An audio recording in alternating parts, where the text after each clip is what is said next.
বগুড়ায় সেনাবাহিনীর অভিযানে কিশোর গ্যাংয়ের সক্রিয় 2 সদস্য গ্রেফতার হয়েছে। অভিযানের সময় তাদের বাড়ি থেকে 26টি দেশীয় অস্ত্র ও বিভিন্ন সময় ছিনতাই করা 16টি মুঠোফোন উদ্ধার করেছে সেনাবাহিনী। মঙ্গলবার সারারাত বগুড়ার সদর উপজেলার রাজাপুর ইউনিয়নের মণ্ডল ধরন গ্রামে এই অভিযান চালানো হয়। অভিযানে সেনাবাহিনী কিশোর গ্যাংয়ের সদস্য শাওন ও তার সহযোগী আসিফকে নিজ নিজ বাড়ি থেকে গ্রেফতার করে।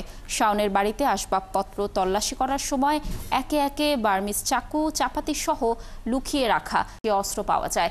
এছাড়া তল্লাশির এক পর্যায়ে ছিনতাই করা একাধিক মোবাইল পাওয়া যায় তার কাছে। পরে সদর থানা পুলিশের একটি টহল দল ঘটনাস্থলে এসে উদ্ধার করা দেশীয় অস্ত্র ও মুঠোফোনগুলো জব্দ করে। সেনাবাহিনী জানায়, গ্রেফতার শাওন ও আসিফ সদর উপজেলার 5 বাড়িয়া ও তেতুলিয়া গ্রামের মধ্যে চলা সংঘর্ষে নিয়মিত অংশ নিত। আমাদের ধারণা করা হচ্ছে এই দেশীয় অস্ত্র এবং বিদেশি অস্ত্রগুলো ব্যবহার করে কোনো অপ্রীতিকর ঘটনা সংঘটিত করার জন্য জড়ো করতেছিল অস্ত্রগুলো। আমরা এই অভিযান পরিচালনাকালে আমাদের যৌথ বাহিনী টিম 2 জনকে আটক করে।